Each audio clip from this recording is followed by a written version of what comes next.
Ayun, another day. Good morning mga master. Ito, nagbabaklas tayo ng mga tarpaulin ng mga kandidato. O, tataka kayo ba't tinatanggal? Kasi ano ng COMELEC, alisin yung mga tarpaulin o mga ganyan na nakalagay sa poste, puno, kawad ng kuryente. Nagbabawal kasi yan. At alam din yan ng mga chairman o mga kandidatong tumatakbo saan lang pwede at saan din bawal. Ayan, ngayon ay araw na October 23, 2023, Monday. Sama natin ang engineering HD1 sa pangunguna ni Engineer Bernard Nadonga. Pero pag mga master nasa bahay, no, tulad yan, nasa bahay, o di bawal kasi private yan. Kumbaga, yung may-ari ng bahay, kandidato niya, kaya pumayag siya. Kaya meron siyang ganyan, di pwedeng tanggalin niya. Nagbabawal lang sa poste, mga puno, yan, yung mga kawad ng kuryente, dyan yung sinasabit. Eto, tingnan nyo, nasa poste.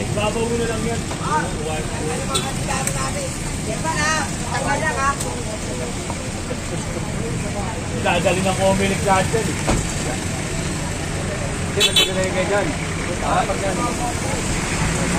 Maka-disqualify sila. Pwede rin kasi mga masa ma-disqualify sila eh. Dahil nga sa ganyan. Matagal lang ginagawa to. Kahit nung panahon pa ng mga presidential election, bawal din yan. Hindi lang sa barangay. Hindi lang din ngayon. Alam nila yan. Alayo pa rin. Marami pa tayong iikutan ngayon mga master. Itong District 1, dito tayo sa May Rodriguez Street, kahabaan. Lahat ng mga dadaanan na bawal. Ayun.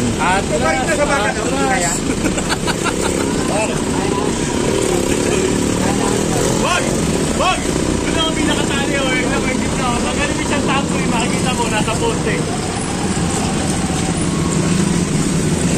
Kasi kaya binabawalan dahil isa pa sa dahilan, lalo na sa mga kawad ng kuryente nakalagay, delikado yan. Magkukos yan ng pag nag-spark yung ng kuryente dahil may mga ganyan, mabilis mag-apoy yan. Ako, delikado.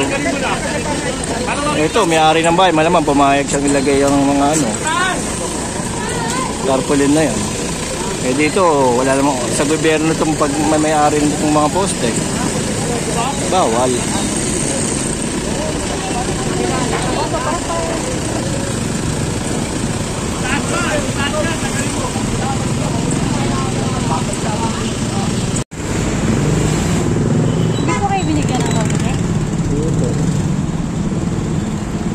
Sige po, madam.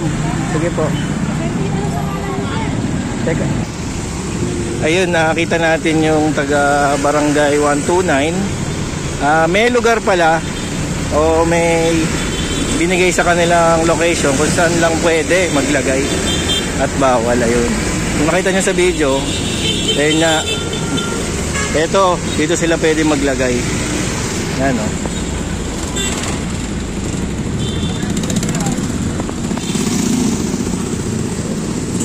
May mga lugar, 3 lang nakalagay dun eh, di ba? Yung mga kung saan lang pwede. Pinayagan sila ng COMELEC, sinubmit nila yung na-aprobahan naman. Ganun talaga, alam, sabi sa inyo mga master, alam nila kung saan lang pwede. Ngayon yung mga hindi, automatic na yun, tanggal.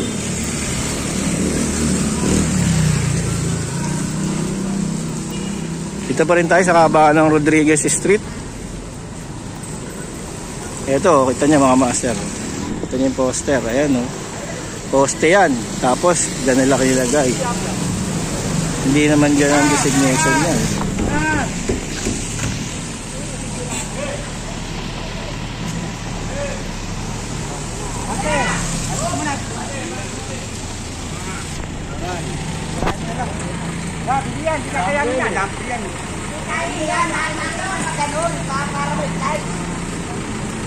Kumagalit, sinasabi lang namin.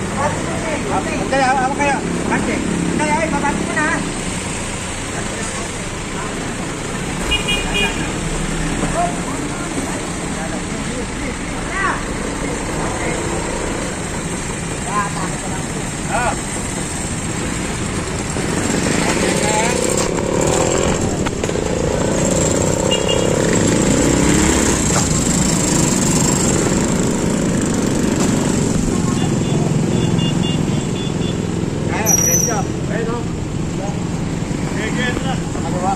Ay, meron pa rin.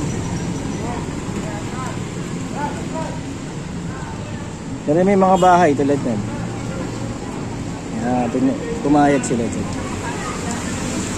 Na yung pumayag kayo maglagay dyan sila? Opo. Opo. Kasi iba, pag sa mga ganun, bawal po. Sa mga poste, sa mga puno, sa mga kawad ng kuryente tulad puno. Opo, bawal po. Pumayag naman kayo, di good style. Kasi pagka private tulad ng bahay, sagot nyo na po yun. Thank you po. Thank you rin.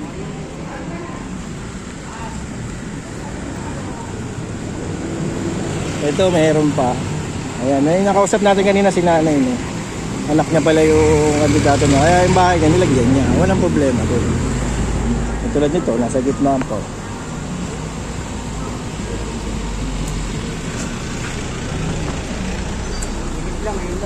Paano yan sa mga kasama ba yan? Dapat kasama yan eh, kasi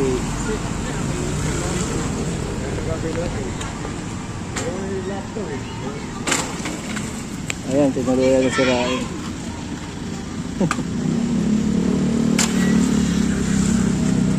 Oplan Baklas.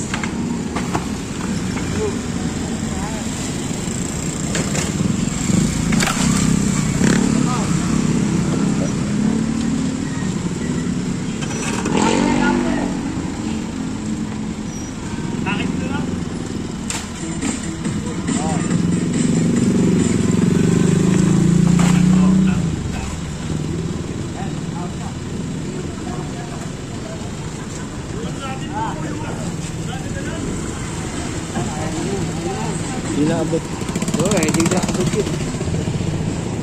Ayan. Naku, lahat yata ng barangay niya nilagyan niya nun.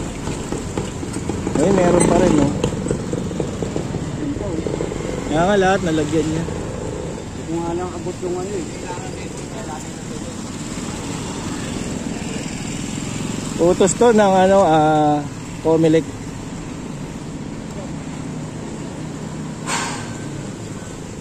Ayan, tatanggalin din nila to. Ito, isa pa mga bawal.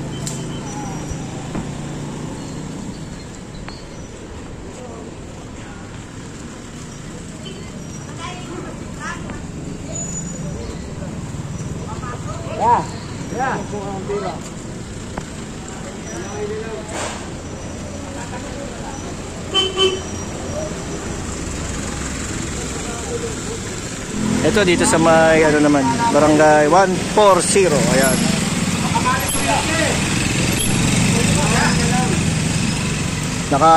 Naka-tire up eh.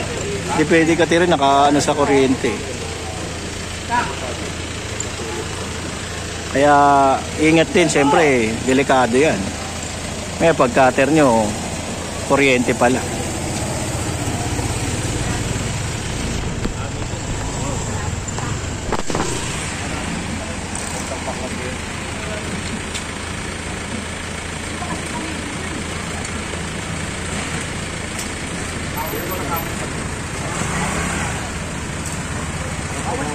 Boss, may gagawin ko.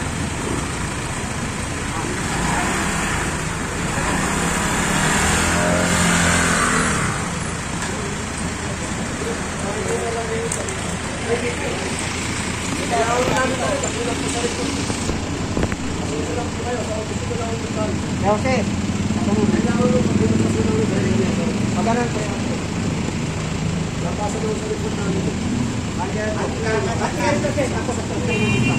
Hindi talaga maiwasan, daming siyempre magagalit yan. Mga iniisip nila pinipersonal sila. Eh, totoo naman, bawal talaga to. SK, wait lang, SK.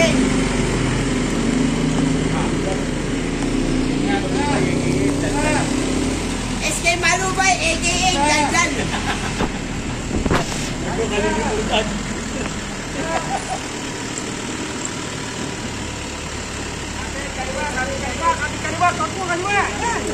Kaya yata tawag mo.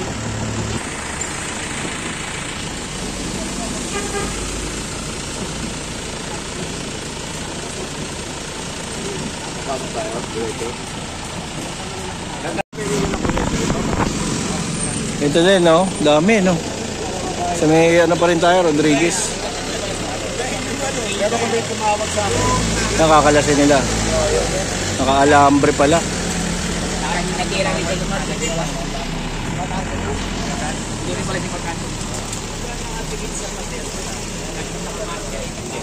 Huwag lang sa poste ng Meralco, sa mga puno.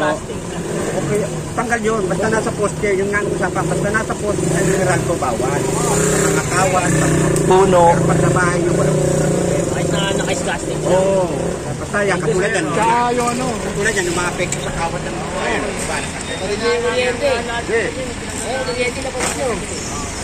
Lumaulaw.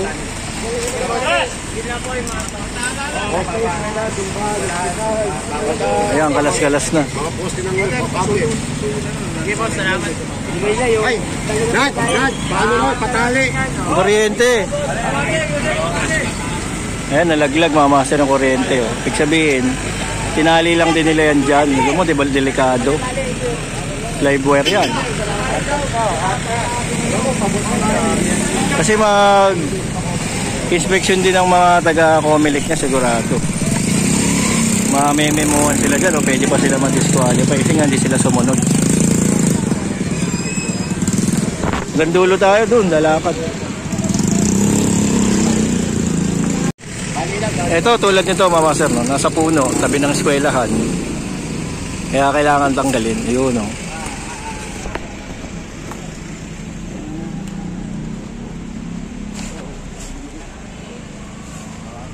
Nagbabawal talaga yan.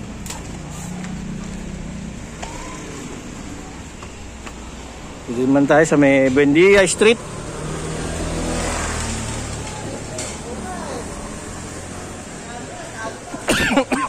Excuse me po.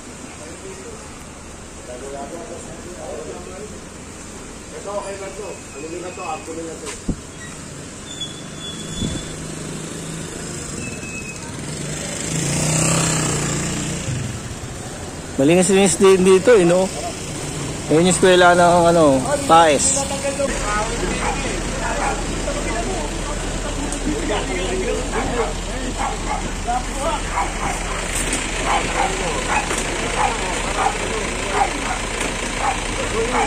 Kasi mayroon talagang lugar na dapat lagyan. Meron silang sinubmit na lugar na aprobahan ng Comelec. Kaya hindi pwede sa mga ganyan, poste, puno, mga kawad ng kuryente, delikado. Okay, abangan nyo ulit. Master, meron pa yan. Giikot tayo ngayon. Okay, no? Kabawal. Bawal po sa poste. Opo. Ito. Ito po.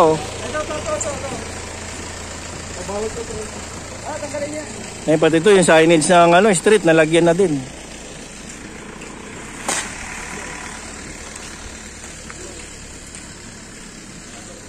Dami pala din dito. Ano ba yung street to, te? Ano yung street to? Ito? Oo. Pinoy. Pinoy Street.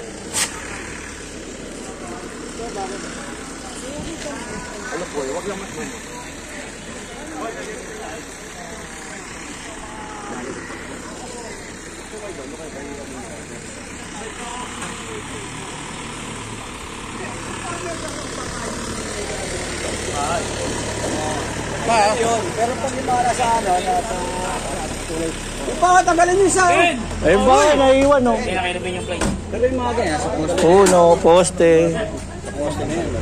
Kaya nga wala tayong ano. Alam nyo na, pumili ka ang utos niyan.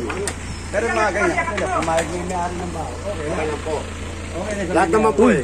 Huwag lang sa may... Bakit talo? Wala, di sana dubusok kami. Naano nga. Wala kalob. Ano mo lang po? Pero nga, tusok ka. Ayaw, pwede naman po sarili niyo po. Pwede na yung mga kalim. Pwede yun. Kayo na lang po magtatanggal kung mga ganyan. Kato yan, sa poste yan, no? Tinatanggal ko na lang, pare. Yun na, sa kanila. Ah, sige po. Sila na daw magtatanggal. Pare, tanggalan pa rin. Yung sa kawayan. Tanggalin na. Ano, bibigay na sa kami ng kawayan? Hindi, tanggalin na ngayon. Tanggalin na, tanggalin na. Nakunan po eh, baka makikita. Picture na eh. Pagalan mo, atras mo, pagkasulong. Ito tatanggalin din. Lumalabas yung mga ano ngayon, kandidato. Tataka sila bakit tinatanggal. Kaya hindi rin pala nila alam, no? Kung saan pwede. Kasi hindi, nasabi niya, kung pwede daw dyan, bawal ba daw doon, ganun.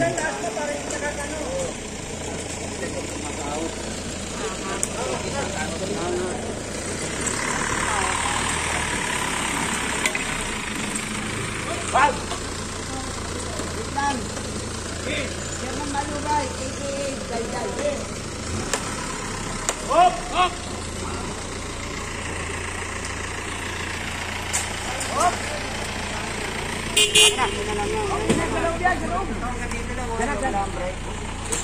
Yung sa bahay po, pasahan. Malambre. Ay, meron pa sa loob, oh. Nakakambre yun eh. Hindi naman nakatali. Ito. Oh.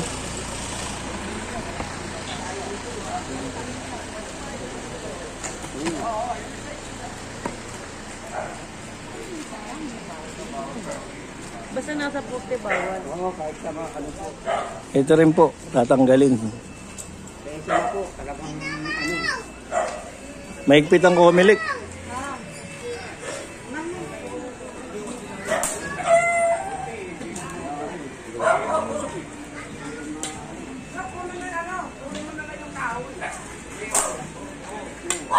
Alambre lang yung ano sa ibabaw. Oh. Makakatras ba si Mang Jose dito?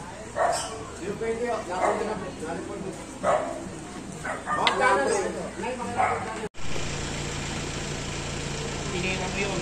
Gago yun o! May kable yata yun uy. Yan, yan. Uy! Yan na. Yan. Kable naman yan. Alambre yan. Nakano sa kable, Nat? Nakano sa kable yan, oh. Yun na lang, nakalaylay. Yun lang, nakasigsing. Yan. Nakano sa kable, nakalaylay. Paano matatanggal? Hindi, isip po. Kable naman yun. Atake. Yan. Kaya putulin mo, bala kayo. Nakano nga sa kable, ay. Okay. Yeah. Kable lang ni Kalo. Oh.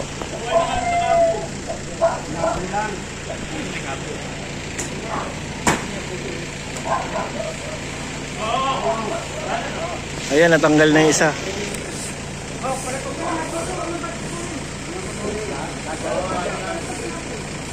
Babaklasin na nila yan, tapos i-puntis na yan.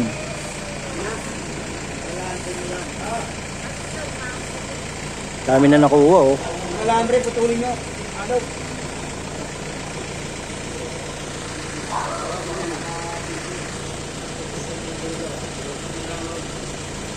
Okay. Lipat naman tayo, Pinoy Street.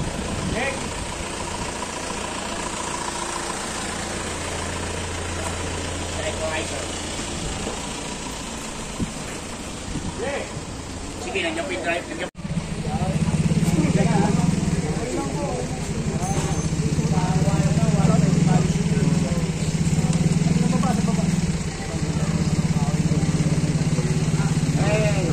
Yun tayo sa Pinoy Street pa rin, Master. Bali, kabilaan to, may mga tarpaulin pa rin pa sa kabila. Ayun.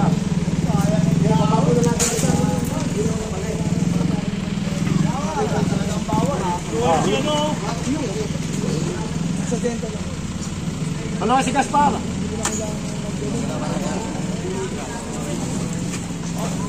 Tanggalin niyo muna yun. Guys, gusto po. Tanggalin niyo sa alambre. Ito nakalambre. Sama yan lahat, pati kawayan. Lahat, kukunin. Lahat. Okay po. Hindi ka kaya yun din. Lord nyo, rolyo nyo. Tela, isa-isa lang.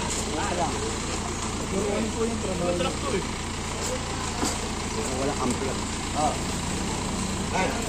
Ay, si Abla kasama mo.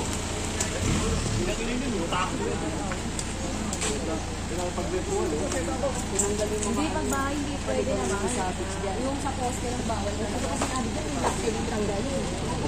Eh, malili kita dyan. Lumilipad ka itangan. Lakad. Ayun, lakad na. Diretso na. Dami pa dun, no? Palengke na yung dulo nito.